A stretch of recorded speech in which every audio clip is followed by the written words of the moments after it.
So there is no developer to whom I have given more of my precious, extremely limited time here on Earth than From Software.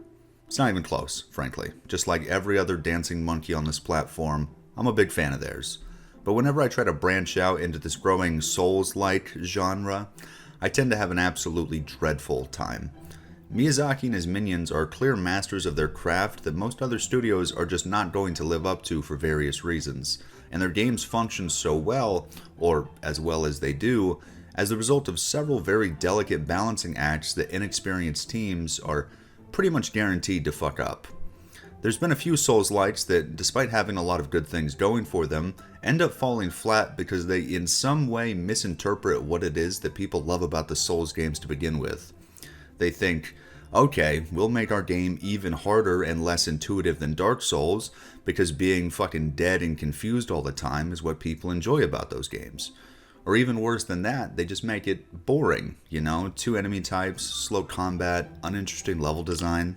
And I almost gave up on Thymesia, or Thymesia, however you say this dumbass name, for a lot of the same reasons I quit on other indie Souls-likes.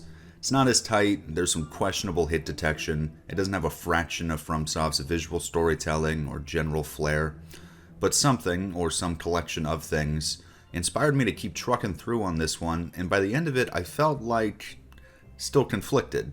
Making games is unbelievably fucking hard, and these developers have been responsive to their fans, and they clearly care about what they're doing. So am I happy that I bought it? Absolutely. I hope the developers continue to improve. But did I have a lot of fun in my playthroughs here?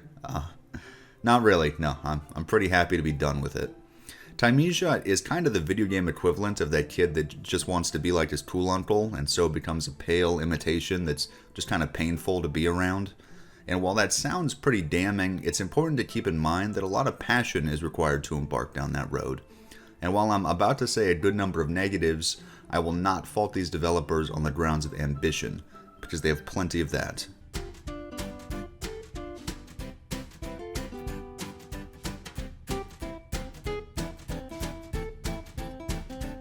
So talking about the game world, there's 2 different sort of categories to touch on, which are the actual physical layout of the world and the overall art direction.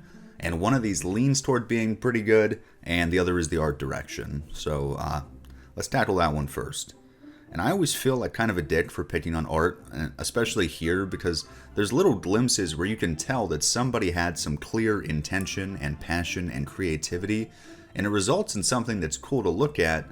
But when those efforts are just a couple shiny little stones and a massive lot of gravel, it doesn't really end up doing much for you. The game world is split into 3 unique zones, plus a couple final boss arenas, which you access from a hub area. None of them are physically connected to one another, and the worlds are all somewhat distinct from each other, but are pretty flat in and of themselves. The 3rd region is some pretty standard medieval ramparts, really nothing to write home about, but also completely serviceable. The other 2 regions, being something of a slums area and then a garden area, despite being conceptually more interesting, are more annoying to me because they don't even attempt to live up to their cool concepts. Like, the first region is a plague-ridden shantytown occupied by weird tree people, and the only real ways for people to get by are crime or participating in this weird circus cult. Just hearing those words should inspire some pretty interesting visuals in your head, but in-game, they're really not trying to sell you on that premise. The enemy designs don't communicate the story of these people, and nothing in the environment outside of the glaringly obvious, like a big-ass circus tent or a cloud of poisonous gas, is trying to tell the story of this place. The garden region is much the same way, where the most beautiful gardens and greenhouses in the land have become corrupted by weird blood magic and crystals, and as you delve deeper through them, you come across a deadly byproduct and now a source of the corruption, now residing in a lake of blood that has consumed an entire library. Now, if I told you they managed to make that premise really fucking uninteresting, you'd probably be surprised, but it's the case. I do like the look of this area's boss. She's just a big bat in a pool of blood, but you know, like, big bats are cool. I also like these spectral enemies that rise up from the blood. I think that's a great aesthetic. Again though, the rest of the enemy design is not selling this environment. They gave some of the guys pitchforks, you know, because it's a garden place, but other than that, they look the same as the guys from the other environments. In terms of corrupted foliage or people or environmental nuances that communicate a story, we get pretty much nothing outside of the giant red crystals.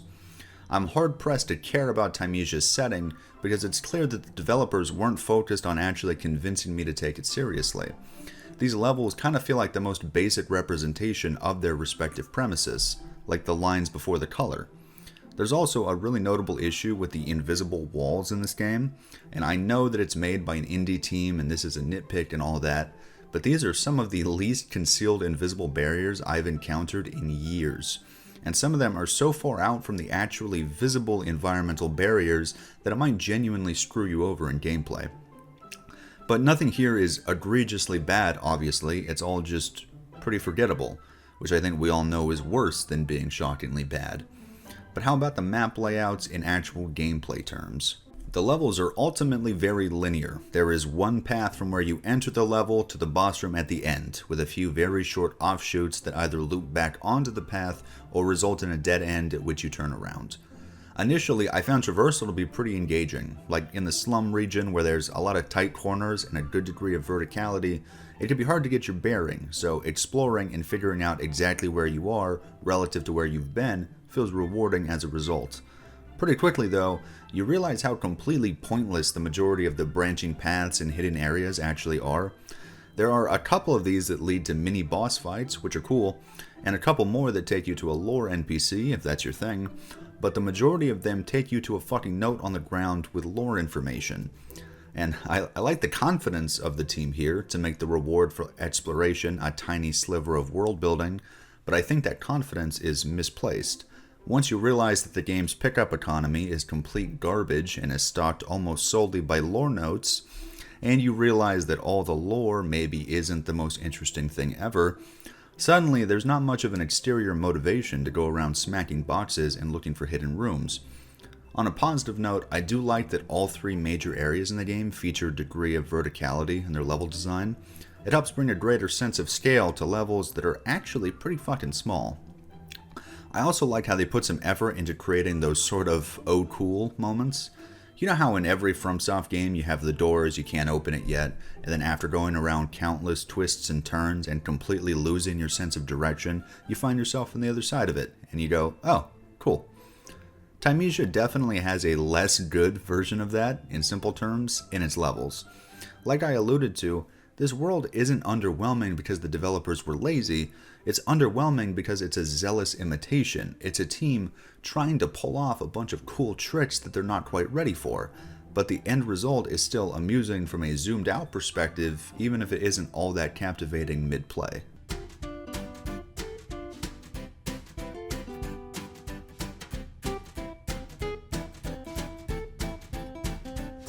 Alright, this is going to be a pretty brief section. The story is really not very engrossing, but that's less to do with the actual bones of the writing and a lot more to do with them delivering it in that FromSoft style that doesn't really work here. I did my best to find and read every bit of lore because it's kind of my responsibility if I'm going to make a video on it, but I still feel really uninformed about most of the history of this place and these characters outside of incredibly major events, and what little I do know is not creating a desire in me to know more. FromSoft storytelling works because A, the visual storytelling is top-notch, and B, they want to spark your imagination above all else. They go to great lengths to make sure the puzzle pieces of info they give you are interesting and do fit together in some capacity, but leave room for interpretation. Most simply, Miyazaki and his other writers know infinitely more about their worlds and their people than they tell us, because that's kind of essential to the process of unfolding a series of fantastical mysteries. And I'm really not trying to be a prick here, but I do not get the impression that Thymesia's world is very well realized behind the scenes. The story that we pick up in gay little note form tells us way too much information about really specific events, which is quite seriously the polar opposite of what should be happening. Going back to the slums area, this place should have so much tragedy to impart and so many gripping stories to tell, but you just end up sifting through a bunch of notes about the fucking circus that came to town and why there's like a light circus theme to the area, see? Like, no fucking shit, the circus tent and the guy with the comically large hammer sort of gave it away. I know a circus came to town. What else happened in the last several centuries? I don't think the writers crafted a comprehensive history of this place and just decided that the circus and the events immediately surrounding it were the only things worth mentioning. I think this setting is only realized at the shallowest level possible, and despite their attempts at a cool, mysterious story delivery, I don't think they know any more about the place than we do. And again, I think an important clarification is that despite the overall negativity I'm packing here, I'm not really annoyed with the story itself, but the mode of delivery. On the surface, it's like, yeah, the guy has amnesia, so we both learn fractured bits of information together. Very epic. That should suit a passive and disjointed style of storytelling really well. But they just straight up didn't do enough world building to make that an acceptable choice. So the end result is a drip-fed story that you have to fight fucking tooth and nail to even hear, but there's a very limited number of things they have to tell you. So they really stretch it out, and they will tell you about the same thing in a slightly different way several times over. Like, if I wanted to make sure no one cared about my story, this is exactly how I would deliver it. Which is a shame, because while the writing is a little amateurish in my humble opinion, it's also fun and creative in some spots.